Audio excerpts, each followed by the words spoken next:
करीब 101 साल पहले भारत के राजपूत रणबांकुरों ने इजराइल को आजाद कराया था। दोस्तों, आज हम आपको एक ऐसे युद्ध के बारे में बताएंगे जिससे हर भारतवासी का सीना गर्व से चौड़ा हो जाएगा। ये युद्ध कोई आम युद्ध नहीं था। राजपूतों ने इस युद्ध में जो रणकौशल दिखाया, जो शौर्य दिखाया, जो साहस दिखाया, उसकी चर्चा विश्व भर में आज तक होती है। वो अलग बात है कि भारत में ये इतिहास गायब है, पर इस युद्ध के चर्चे आपको इजरायली और ब्रिटिश इतिहासकारों की किताबों में मिलेंगे। उन इतिहासकारों और रक्षा विशेषज्ञों ने यहाँ तक कहा है कि ऐसा युद्ध न तो आज तक हुआ और न ही कभी होगा। इस युद्ध की सबसे बड़ी बात यह थी कि ये भारत में न होकर 7 समुद्र पार हुआ था, लेकिन उस युद्ध में महागाथा भारतीय रणबांकुरों ने लिखी थी। इस युद्ध की सबसे अद्भुत बात यह थी कि जहां हाइफा पर पहले से कब्जा जमाए हुए ऑटोमन सेना के पास मशीन गन, तोपों जैसे हथियार थे और भारत के राजपूतों के पास सिर्फ उनके वफादार घोड़े और तलवारें थीं।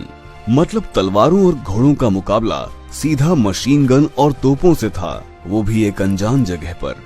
बात प्रथम विश्व युद्ध की है, जब 7 समुद्र पार आज के इजराइल देश पर ऑटोमन सेना का कब्जा था। ऑटोमन सेना में जर्मनी, हंगरी, ऑस्ट्रिया जैसे देश शामिल थे और इस सेना ने पिछले 400 साल से इजराइल के मुख्य शहर हाइफा, जो कि समुद्र के किनारे बसा है, उस पर अधिकार किया हुआ था। अंग्रेजी सेना ने इसे छुड़ाने के बहुत प्रयास किए, पर हर बार शिकस्त ही मिली। इसके बाद अंग्रेज अधिकारियों ने भारत की घुड़सवार सेना से मदद ली। उन्होंने जोधपुर महाराज सर प्रताप सिंह से इस युद्ध के लिए देश की सबसे ताकतवर घुड़सवार सेना जोधपुर लांसर्स को भेजने की बात कही। आगे युद्ध में जो हुआ उसको आप इन कम और सरल शब्दों में समझिए। सबसे बड़ी बात ये थी कि ये जंग प्रथम विश्व युद्ध में राजपूत रणबांकुरों व ऑटोमन सेना के बीच लड़ी गई थी। इसी युद्ध के चलते इजराइल आज भी भारत का आभारी है। उन राजपूत रणबांकुरों के कारण भारत और इजराइल के रिश्ते आज इतने मजबूत हैं।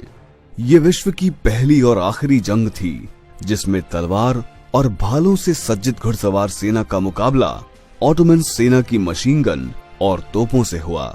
एक वाकया जिसका जिक्र आज भी होता है, जब अंग्रेज सैन्य अधिकारी ने मेजर दलपत सिंह से कहा कि आप तलवारों के दम पर ऑटोमन सेना का मुकाबला नहीं कर सकते हैं, इसलिए आपको ये युद्ध नहीं लड़ना चाहिए।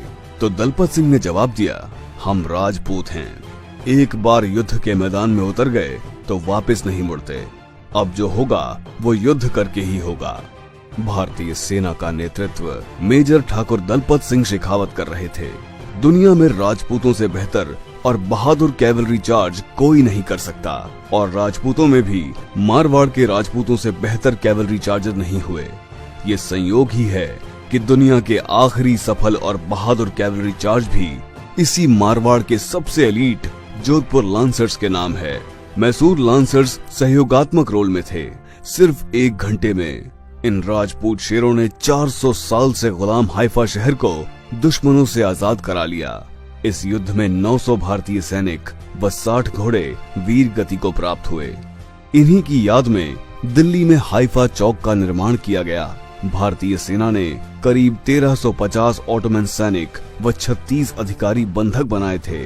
आज भी इस युद्ध की याद में इजराइल में हाइफा डे मनाते हैं, जिसमें भारत से भी शहीदों के परिवारीजन या जोधपुर राज्य के वर्तमान महाराज गज सिंह जी श्रद्धांजलि देने जाते हैं। ब्रिटिश इतिहासकारों का कहना है कि ऐसी शौर्यपूर्ण जंग न तो पहले कभी लड़ी गई और न ही कभी लड़ी जाएगी। राजपूतों के पराक्रम ने बहादुरी का एक नया आयाम लिखा था।